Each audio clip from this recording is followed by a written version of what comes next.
China está de pie. Un aspecto muy interesante que trae hoy Carlos Jácome: el cristianismo en China y la libertad de culto. La historia del hombre gira alrededor de Dios y la forma en la que éste es concebido en diferentes religiones. En el caso de la religión del cristianismo como tal, en China tiene su historia. Es una historia a veces de avance, en otras de retroceso.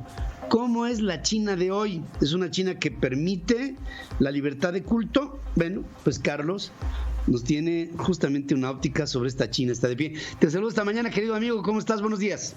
Muy bien, Pedro, ¿y tú? Qué gusto saludarte como siempre y a tu auditorio. Igualmente, Carlos. A ver, es un tema muy interesante este que traes.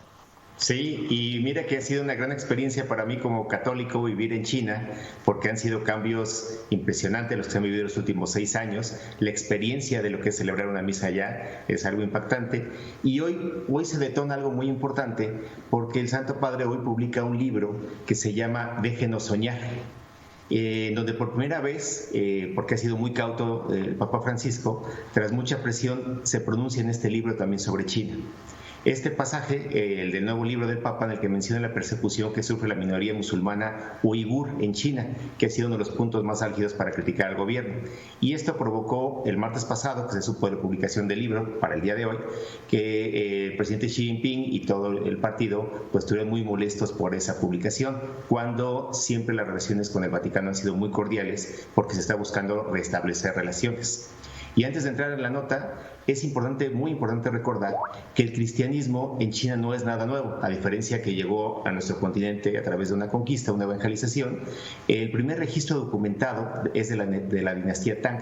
La dinastía Tang estuvo en el año 618 al 907 ya de nuestra era, donde el edicto imperial le permitía a la iglesia difundirse en toda China. En el año 781 se erigió la estela de piedra, conocida hoy como la estela nestoriana, para conmemorar los 150 años de ese éxito del cristianismo en toda China. 1300 años después, obviamente del año 781 para acá, los mongoles lo apoyaron, hubo emperadores dinastías que lo persiguieron, etcétera, pero ha prevalecido ese cristianismo. En 1950, 1300 años después, ya con Mao, son eliminadas todas las prácticas y se convierte, por lo menos por decreto o en papel, en el país ateo más grande del mundo. En julio de 1950, solo un año después de la proclamación en Pekín de la República Popular China, empieza la represión de las actividades contrarrevolucionarias, incluidas las religiosas. Se clausuraron todas las iglesias en las zonas rurales y en las ciudades. Las universidades católicas pasaron a ser controladas por el Estado y todos los cristianos católicos principalmente en esa época, fueron sacados del país, monjas, sacerdotes, obispos, etc. En 1957, 7 años después, se constituye la Asociación Patriótica de los Católicos Chinos. Este es un fenómeno muy importante porque por más que por decreto, por imposición de Mao, se quería eliminar por completo la religión, pues no se pudo eliminar el catolicismo y mejor deciden crear la Asociación Patriótica de los Católicos Chinos, que era y es el instrumento del Partido Comunista que ha de gestionar el control de la Iglesia Católica. Y así los católicos desde entonces, desde el 57, se han visto obligados a elegir si se adherían a la asociación o permanecían fieles a la Iglesia Católica. No había punto medio. Y en ese entonces surge la iglesia clandestina, como pasó desde el Imperio Romano. Solo se reconocen, para que tengan también el dato, es importante, solo se reconocen oficialmente 5 religiones: el budismo, el taoísmo, el islam y el cristianismo dividido en 2, el protestante y el católico. El resto de las religiones, que es muy interesante por su cercanía con Rusia, entre ellas el cristianismo ortodoxo no se reconoce, y el judaísmo, aunque sí hay sinagogas, y ya me ha tocado ir con empresarios judíos o jóvenes judíos que van y hacen su Shabbat tal cual, ¿no? Desde 1949, el cristianismo ha surgido primero a pesar de y desde la clandestinidad, o bien desde la regla de la Iglesia Patriótica. Y también ahora hay otro ingrediente importante, el consumismo exacerbado, donde la búsqueda de la espiritualidad está siendo una constante. He visto comentarios ahí de cómo se acercan chinos a la iglesia porque tienen un vacío espiritual y están buscando algo de sentido, aunque el gobierno está haciendo un gran esfuerzo por valores, pero no es lo mismo desde el punto de vista técnico a lo que es la espiritualidad. Creo que ahí es un fenómeno muy interesante que podemos estar observando ahorita.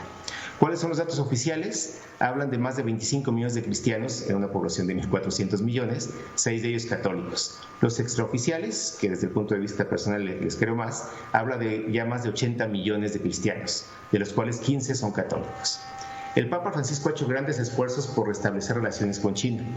Y la verdad es que me ha tocado ver las negociaciones y cómo se ha gestado desde la Iglesia Católica en China. Han sido grandes esfuerzos de reuniones, de complots, bueno, se puede hacer una novela de todo lo que está pasando ahí. Y el gobierno chino también quiere restablecer relaciones con el Vaticano porque considera algo estratégico en esa modernidad de lo que es ahorita. ¿Dónde está el punto álgido de esta negociación? Que el Vaticano termine con el reconocimiento de Taiwán, como lo ha hecho México, como lo han hecho muchos países, y el punto más fuerte ha sido el nombramiento de los obispos. Tras muchas y muy fuertes negociaciones, porque hasta 2018 pues fueron excomulgados los obispos. Si uno como católico iba, pues no era válido que comulgaras en una iglesia china porque no estaba reconocido, aunque tenían los seminarios y la misma doctrina y todo tal cual. Bueno, pues se logró que el 22 de octubre del 2018 se firmó el acuerdo por 2 años de obispos nombrados de forma conjunta. Permitieron que por primera vez en la historia reciente China cuente con obispos legales por ambas partes. Para llegar a esto se tuvo que pagar un alto precio. Hasta el día de hoy el Papa Francisco es sumamente criticado por esta negociación. Él dice que como toda negociación se tiene que ceder en algo. Y bueno, los precios han sido que el obispo de Shanghái, por ejemplo, sigue detenido desde el 2011-2012, excomuniones, arrestos, críticas. Y bueno, este acuerdo se acaba de prorrogar por otros 2 años. Vamos a ver ahora con la postura del Papa cómo nos va con este acuerdo. No sé cuál vaya a ser la reacción del Partido Comunista o de Xi Jinping, pero sí es algo apasionante el conocer a los católicos chinos, muchos de ellos recientemente conversos, que al platicar con ellos sí es admirable, a diferencia de nuestro catolicismo en Hispanoamérica, la capacidad de reflexión, de meditación, de conocimiento nos llevan por mucho a nosotros que nos consideramos tradicionalmente católicos. Su preparación es impresionante. Y antes de regresar contigo, Pedro, es importante regresar que China no es una. En algunos lugares existen persecuciones, se derriban iglesias, se están demoliendo. En otras hay más libertades, los seminarios son muy fuertes. Y recordemos que China evoluciona y se reinventa cada día a pasos agigantados. Creo que el fenómeno de libertad de la mano de la religión va a ser muy interesante cómo lo va a manejar en los próximos 5 años, en su plan quinquenal inclusive, el gobierno de China, para estar atentos sobre esto.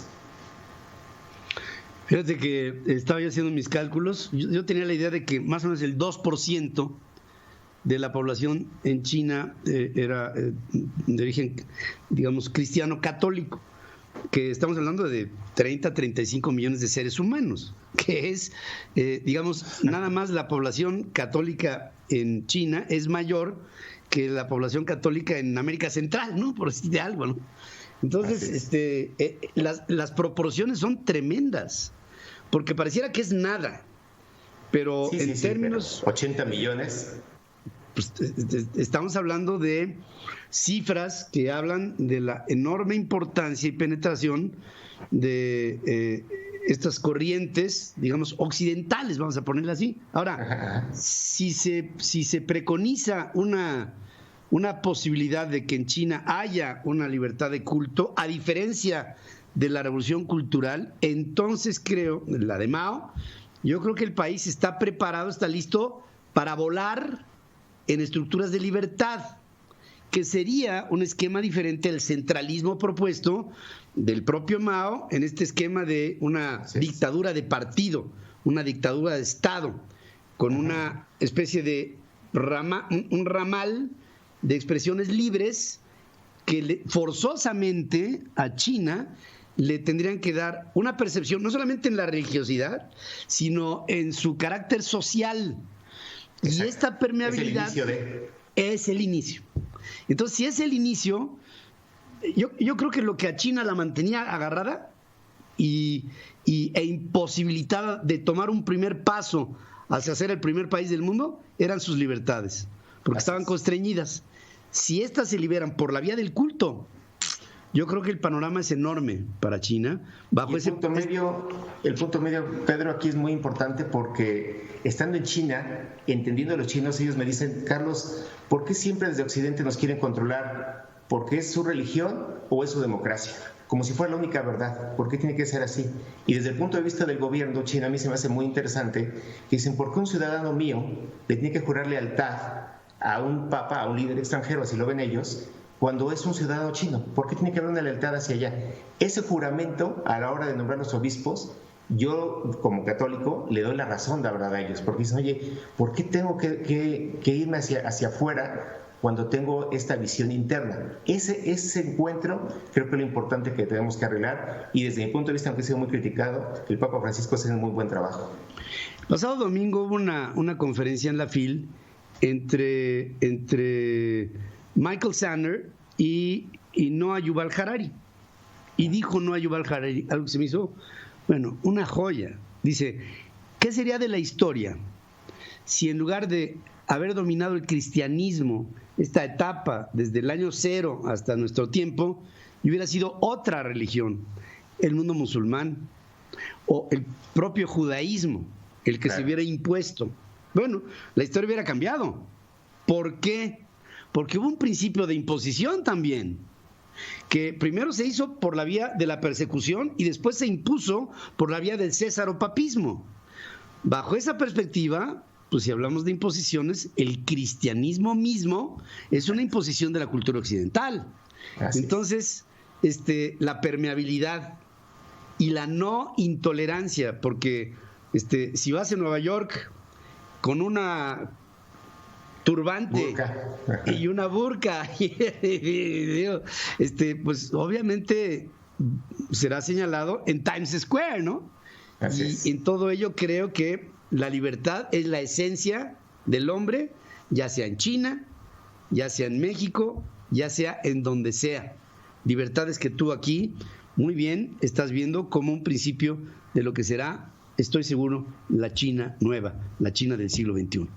Gracias como siempre, Carlos. Gracias. Un abrazo. Saludos al auditorio. Gracias.